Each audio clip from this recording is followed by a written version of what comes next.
De tudo um pouco. Um oferecimento CEMIG. Nossa energia, sua força. Minas Gerais. Diálogo, equilíbrio e trabalho. Todo ser humano ele é um ser político. Sim. Nós vivemos numa sociedade e a sociedade se envolve com a política, que a política serve para servir o bem-estar. Mas o direito, ele vem para poder colocar algumas regras, né? Porque como vivemos em sociedades, há alguns conflitos de interesses, principalmente. Então, existe a lei eleitoral para colocar alguns limites, algumas barreiras, para não ocorrer alguns certos tipos de abuso, que ocorre muito no nosso direito eleitoral, como a gente está vendo e que está acontecendo no nosso país hoje, né? A gente aí, por exemplo, Letícia, é comum e é natural, né, até que candidatos, os mais variados cargos aí, especialmente esse ano vamos ter uma eleição grande, não é? Que eles procurem as igrejas. O pessoal anda sumido aí, depois, opa, eu vou na igreja, porque se eu conseguir entrar naquela determinada igreja, eu vou conseguir ali angariar um bom número de votos. Temos que ter cuidado com isso também, não tem, Letícia? Não, com certeza. Muitas pessoas da igreja às vezes acreditam que cristão vota em cristão, né? Evangélico vota em evangélico, católico vota em católico. Isso não é necessariamente verdade, não é necessariamente o melhor, né? O que a gente tem que avaliar na hora de escolher um candidato não é a religião que ele professa, mas são os princípios que ele aplica, qual é a visão que ele tem a respeito de política, qual é a cosmovisão. Então, nós temos muitos políticos que são convertidos, têm um coração convertido, mas não têm uma mente convertida, no sentido de interpretar a política a partir de uma cosmovisão bíblica. Então, a gente tem que analisar as propostas do candidato, o histórico dele, para então definir se de fato ele é a melhor opção para o nosso país, ou para a nossa cidade ou estado. E aí você ter ideia daqueles que são oportunistas de plantão, viu? Fique ligado aí. Agora, Felipe, tem determinados períodos que não pode mesmo, mas um candidato, seja qual cargo for, ele não pode usar ali, o pastor da igreja não pode liberar o púlpito para ele fazer ali o comício dele. Isso é crime eleitoral? Isso é crime eleitoral, né? Usar de espaços comuns, né? Seja igrejas, né? Principalmente nesse caso, usar a igreja para poder fazer, angariar votos, né? Tem um período de quando a quando dentro disso aí que não pode mesmo? Não pode mesmo o próprio... Tempo nenhum. O pastor de cima pedir voto para outro candidato ou para ele próprio. Ali estamos no templo, que é oração, né? Então, por ser um lugar de religioso. Religioso e de acesso comum. Acesso, né? Comum para todas as pessoas, né? Então, lugares onde que tem acesso comum, principalmente locais religiosos, não é permitido o pedido de voto, tá? Se você quer pedir voto para determinada igreja, você pode fazer isso na porta da igreja, mas não lá dentro. Na hora do culto. Na hora do culto. Se o determinado líder, pastor, o padre, ele quiser apoiar o candidato X, ele pode fazê-lo fora do púlpito. Fora do púlpito, né?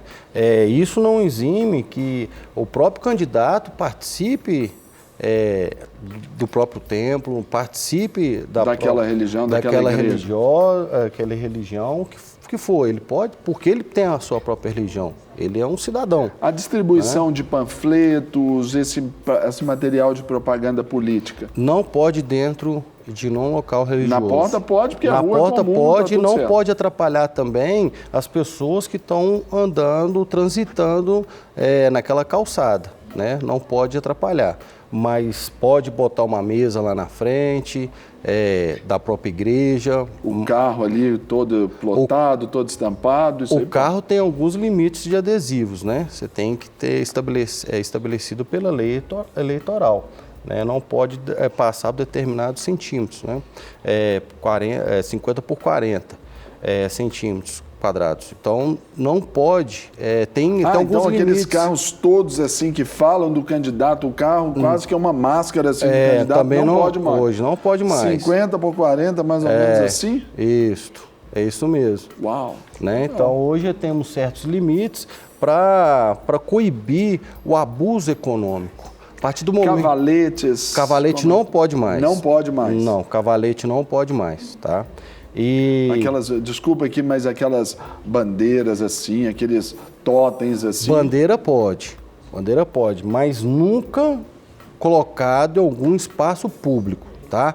Colocado em árvores, colocado em... A pessoa portando... A pessoa portando sem problema. Agora, chegar lá e deixar fixo, como nós vimos em eleições passadas... Isso. Né? É que eles chamam estandartes, né? Aqueles estandartes, eles são legalizados, tá? Mas só que ele tem um horário para ficar ali.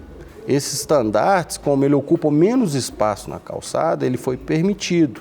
Então, ele pode ficar de 6 às 10 horas da noite. Ah, então não pode ser fixo Não também. pode ser fixo, ele é móvel.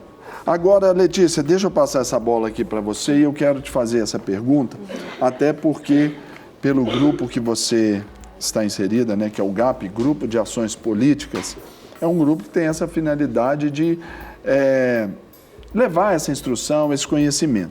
A gente sabe que, por exemplo, um pastor, quando ele, de alguma forma, um padre, ele faz uma alusão a um candidato, ele estampa no seu carro um adesivo, ele na sua rede social, isso tem um peso de influência muito grande.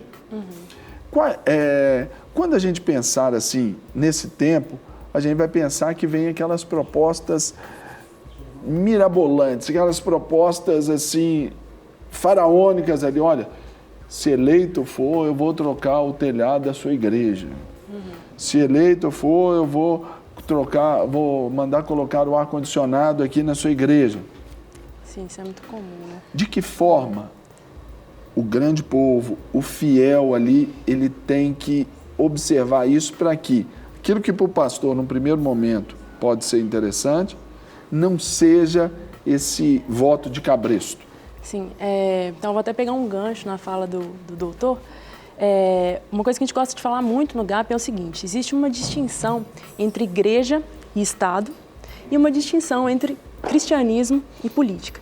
Então, igreja e Estado são duas instituições, são instituições autônomas e independentes. Então, a igreja tem um papel, o Estado tem outro papel. Quando há um casamento entre essas duas instituições, nós sabemos historicamente, né, o que isso provoca. Então, a gente pode pegar o exemplo clássico aí de Constantino. O que aconteceu quando houve esse casamento? Então, o pastor, ele tem um papel, que é o papel de cuidar da igreja, né, de defender os interesses da igreja, enquanto o Estado, ele se preocupa com o bem-estar da coletividade, das pessoas cristãs e das pessoas não cristãs, no mesmo nível. Não é porque eu sou um candidato cristão, evangélico, que eu vou me preocupar mais com os interesses dos evangélicos. Não, eu me preocupo com a coletividade. Então, o pastor, ele não tem que ficar indicando, né, ou apoiando candidatos em decorrência das promessas que eles fazem para a igreja, porque ninguém é eleito para cuidar da igreja. Quem cuida da igreja é o pastor. Né? Então, você é eleito para cuidar dos interesses da sociedade. Né? Enquanto cristianismo e política já são diferentes. Por quê? Porque a política, ela parte da ideia. Então, por exemplo, pegar o artigo 5º, inciso 1º da Constituição. Fala que homens e mulheres são iguais em deveres e obrigações e direitos. Qual que é a base, qual que é a crença que está por trás desse inciso? Que homens e mulheres são iguais perante a lei. Ambos têm a mesma importância numa sociedade. Então, a política, ela é sempre influenciada por uma ideia. Então, ela pode ser influenciada por princípios cristãos e pode ser influenciada por princípios não cristãos. Né? E esses princípios cristãos, não há nenhum problema, não há nenhuma violação à laicidade do Estado da gente influenciar a política com princípios cristãos. Mas isso é totalmente diferente de obrigar, usar o Estado para defender os nossos interesses. Então, por exemplo, homicídio, se eu te perguntar, pastor, homicídio é pecado? Homicídio é pecado. Se eu perguntar para qualquer líder religioso, provavelmente eles vão falar que sim, dentro da religião deles, o homicídio é pecado. Agora, pelo fato do homicídio ser pecado, a gente pode dizer que o artigo lá do Código Penal que define que o homicídio é crime, a gente pode falar que é uma lei religiosa? Não. Claro que não. Né? Mas com certeza ela tem uma influência de princípios cristãos por trás. E isso é diferente, por exemplo, de eu criar uma lei que vai obrigar todo mundo a batizar. Por que essa lei seria errada? Ou então criar uma lei que obriga o Estado a consertar o telhado da igreja. Por que isso é errado? Porque isso aí está atendendo aos interesses específicos de uma religião. De um grupo. Então é importante saber essa distinção. Então a gente ali tem ali alguns tópicos ali que a gente precisa ver que devem ser observados na vida de um candidato. Então, coloca na tela, por gentileza, querida produtora Grazi Faria, que é observar o histórico do candidato. É aí onde que o direito também nos protege. Não é isso, doutor Felipe? Isso, de saber, olha, eu tenho que observar para não saber que esse cara é um oportunista e também se eu vou deixar ali relacionar com as minhas ovelhas. Temos a própria lei da ficha limpa, né? Que serve como o próprio histórico do candidato, através das condenações que ele já teve no passado, que não pode ser mais candidato. Né? Então, a lei ela vem barrar, através do seu histórico, alguns candidatos que andaram fora da linha. E também ali o segundo aspecto são as alianças que esses candidatos têm. E aí, Letícia, eu posso até num primeiro momento mencionar a questão do próprio partido, dos ideais do partido político daquele referido candidato. Porque não adianta aquele partido, o candidato é atleticano, mas o partido político lá que ele faz parte é todo voltado para as questões do Cruzeiro. Exatamente. Vai ficar, eu voto nele achando que vai mudar. Não, mas ele tem ali essa questão, sujeição ao partido, né? Exatamente. Isso aí, o telespectador tem que ficar atento, porque nenhum candidato, né, nenhum governante ou nenhum parlamentar atua sozinho. Né? Ele recebe a influência de vários atores, outros governantes, o próprio partido político. Então, na hora de você escolher o seu candidato, você tem que analisar o seguinte, qual que é a ideologia partidária do partido ao qual esse candidato pertence? Né? Qual que é a ideologia deles? O que os congressistas desse partido defendem quando o assunto é economia? Como eles se posicionam quando o assunto é educação, quando o assunto é família? Porque, provavelmente, essa vai ser a linha de atuação desse candidato se ele for eleito. Então, isso é fundamental. Ainda que, no particular, ele tenha propostas excelentes, mas nem sempre elas se adiantarão. Próximo item são exatamente isso, as propostas coerentes com as competências do cargo. Muita gente prometendo aí, eu vou me candidatar a deputado estadual, mas eu falo, eu prometo um salário mínimo de R$ 2.943,28. Não pode. Não depende nada dele, né? Exatamente. Muito legal. Pode falar, doutor. Queria só fazer uma colocação. A gente tem muito candidato a deputado na eleição agora, ou então na passada, candidatos a vereadores, prometendo coisas que são do executivo a fazer, coisas do prefeito, né? Que são descabidos à sua própria atuação parlamentar. Qual que é a ideia de um deputado? É legislar, criar leis, né? E fiscalizar. Ele pode construir estradas, asfaltar ruas? Não, esse não é o papel dele. O papel dele é fiscalizar e legislar, criar leis. Ele pode chegar para o governador, então para o prefeito, dar ideias, sugestões, né? Mas não cabe a ele esse papel. Executar. Tem que legislar. Não é isso? E também você deve conferir para que você, cristão ou não, seja católico ou qualquer outro credo religioso, não confundir, porque você precisa observar isso aí, propostas eficazes e tangíveis desses candidatos, para não misturar a sua fé, porque se o candidato pode propor o que ele quiser, ele é livre para poder falar. Se ele vai ter competência, vai ter autonomia, autoridade para poder executar aquilo ali, é o que a gente tem que ficar atento, né?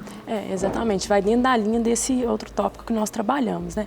Então, o candidato ele pode até oferecer propostas que estão de acordo com o cargo que ele pretende ocupar.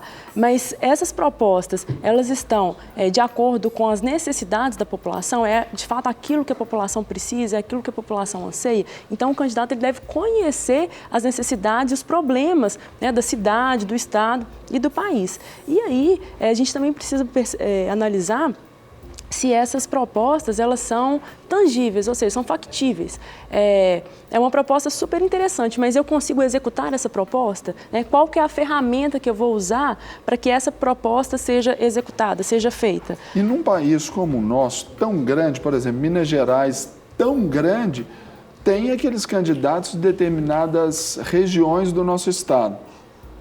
Normalmente ali a pessoa tende a votar pensando que é só naquela região o candidato vai ser um candidato exclusivo da região. Acontece. A gente não pode fechar o olho para isso.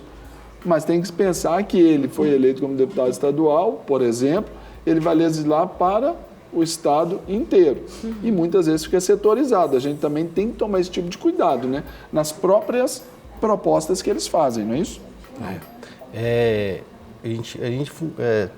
estabelecido o sistema proporcional. O sistema proporcional, ele visa colocar a maioria dos representantes da sociedade, de segmentos mesmo, né, no legislativo. O que seja, por exemplo, pessoas do norte, do sul, do leste, oeste. De classes também, de por exemplo. Classes, policiais, militares, evangélicos, de todas as categorias, de todos os nichos da sociedade. A gente fala nicho do leste, oeste, sul, policiais. Para quê? Para que a sociedade seja representada de fato. Então é muito importante mesmo a gente ter, por exemplo, deputados do noroeste, do sudeste do estado, mas porque eles conhecem a situação daquele local, mas que trabalhe por toda Minas Gerais, né? Não pode ficar refém somente de uma região, e sim de todo o estado. Gente, aqui nós temos uma briga que eu vou me candidatar na próxima eleição aqui na Rede Super para a gente poder esticar esse nosso tempo aqui para podermos aqui conversar com mais tranquilidade.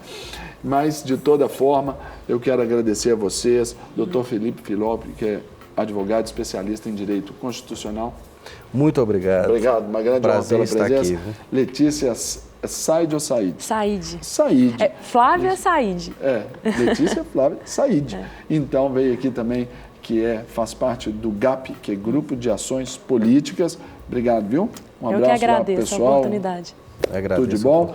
Uma honra tê-los aqui conosco, viu? A honra toda nossa. Da próxima vez a gente vai vir tentar dar uma esticada nesse tempo aqui. Serginho, posso só fazer um convite bem rapidinho? Essa câmera aqui é sua. Então, dia 30 de junho, nós vamos ter lá na Lagoinha Mineirão, a partir das 14 horas, um mini curso de cosmovisão política, de cosmovisão bíblica aplicada à política. Então, nesse modo, nós vamos aprender ferramentas de participação política. Então, como que o cidadão, não só o cristão, né? Como o cidadão, ele pode participar politicamente além do voto. Então, vai ser muito interessante, nós temos pessoas muito legais que vão instruir o nosso público aí a participar, ter uma participação bem efetiva na nossa política. Muito bem, dia 30 de junho, 30 de que junho, horas? Às 14 horas. Não quer ficar um segundo por fora da nossa programação? Agora você pode nos acompanhar através das plataformas digitais. Queridos amigos e amigas, preciosos irmãos e irmãs, não perca tempo. Acesse, curta e siga-nos. Fique por dentro de tudo o que acontece aqui. Rede Super, inspirando você.